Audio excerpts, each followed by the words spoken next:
Hey, and welcome to my YouTube page. I'm Clint Sabom, Executive Spiritual Coach for Franz Bardon practitioners.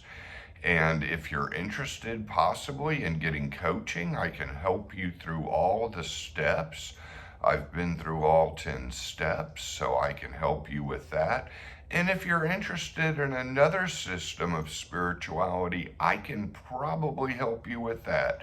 It's my passion, and I am well versed in all of this material and have been doing it for over 2 decades. So if you're interested, just email me at thegraveyardcowboy@gmail.com, thegraveyardcowboy@gmail.com, and that's also in the show notes underneath the episode. And the other thing I wanted to let y'all know is that I have a digital class out now. It's really inexpensive, and it's on basically emotional release in the Sedona method, which really helped me work with the elements and really kind of helped me also get into the Akasha and tune in. So that's going to be in the, a link for that is going to be underneath the episode in the show notes. So definitely check that out. Today we're going to be talking about free will and the elements. And Bardon presents paradoxes. He presents these paradoxes that everything is two-sided. And he doesn't use the word paradox, but he always says two-sided, electrical and magnetic. And it is a paradox because they are opposite forces and they both exist. So this can be one of the hardest things to really integrate in your system in any work with Franz Bardon's initiation into Hermetics. And I would say the question of free will is absolutely, well, at least for me, has been the hardest paradox to wrap my head around. Because in a sense, we do not have free will, and in a sense, we do. And Bardon mentions constantly that everything must be under the will of divine providence in order to happen. And then he gives you all these exercises to get through with your own willpower and patience and volition and courage and the kind of virtues necessary. So there are both. The way I will put it now is that it can be split between fire and water, electrical and magnetic. So if you're right-handed, fire is on the right side of your body. And on the off side, the left side is going to be the water. And water's going to be magnetic, water's going to be darkness, fire is going to be light and electrical. And the other polarity that I will introduce is on the fire side, we have free will.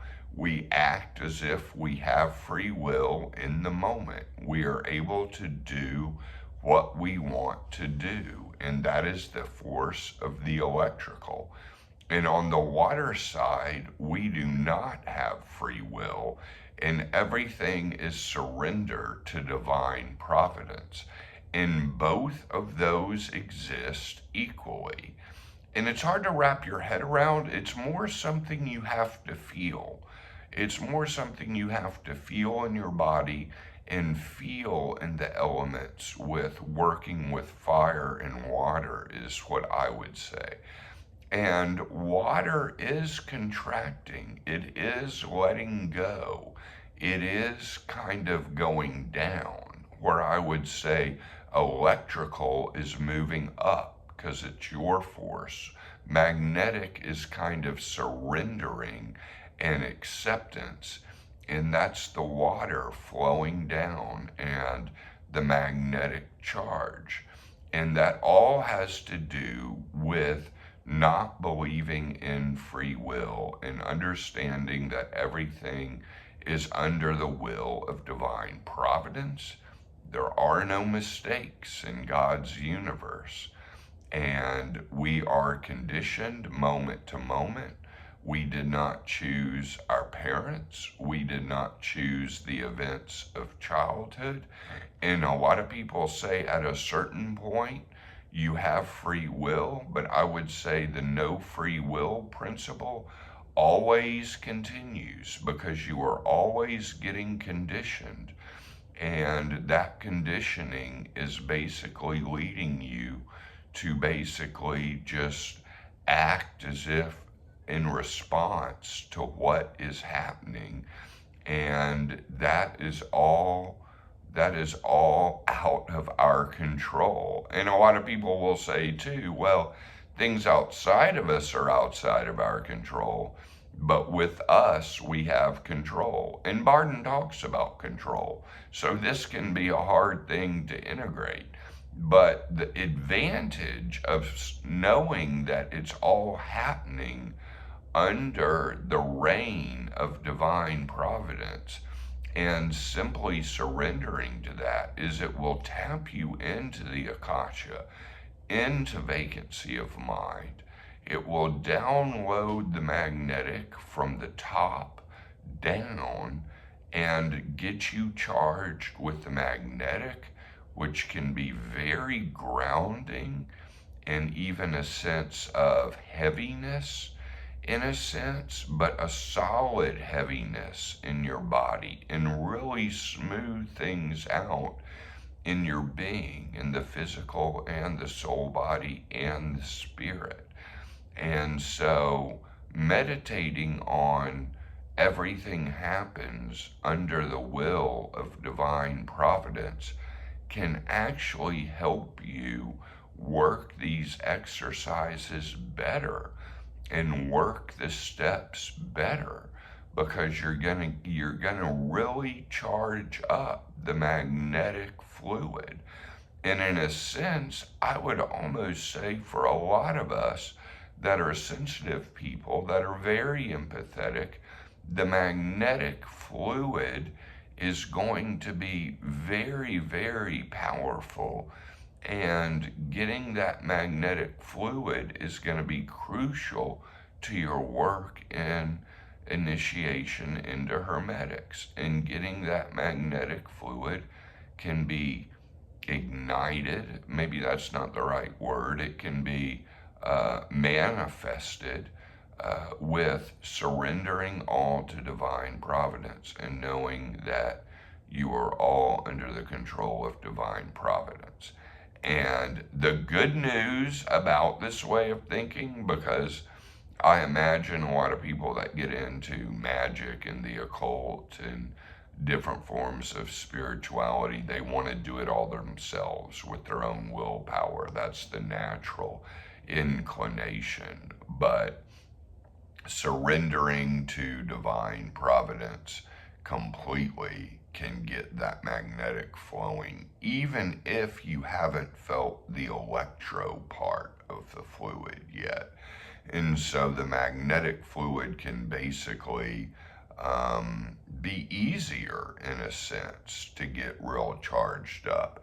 And of course, the other advantage that's kind of obvious to me of not believing in free will is you're off the hook.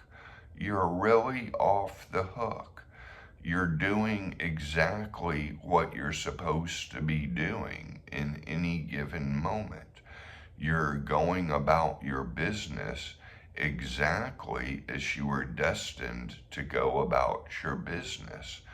And you're off the hook. You don't have to worry about should I do this and should I do that. And I'm not saying don't put any effort. Don't act as if you have free will. I'm just saying there's going to be less worry and anxiety and less shame about stuff you've done, knowing that it was out of your control, for whatever happened, not only in yourself, but in other people. And they are just acting as if they are programmed by divine providence to act. And God is controlling everything. And you're off the hook for past events. you're off the hook for current events. And sure, go about your business and do what you need to do, but you are off the hook with this way of thinking. So I hope this piece wasn't too confusing. I wanted to add it in. It may be something that takes some time to sink in. I know it took some time for me, but it's one more polarity to consider in Bardon's work, and I would say it definitely applies to his second and third book in the volume as well. So that's it for now. Email me at thegraveyardcowboy@gmail.com if you want to chat or if you want coaching. And many blessings to all of you, and take care of yourself, take care of your loved ones. It's a difficult time for the world, and people are struggling everywhere. So I'm sending you all positive energy, and all my listeners are in my prayers every day.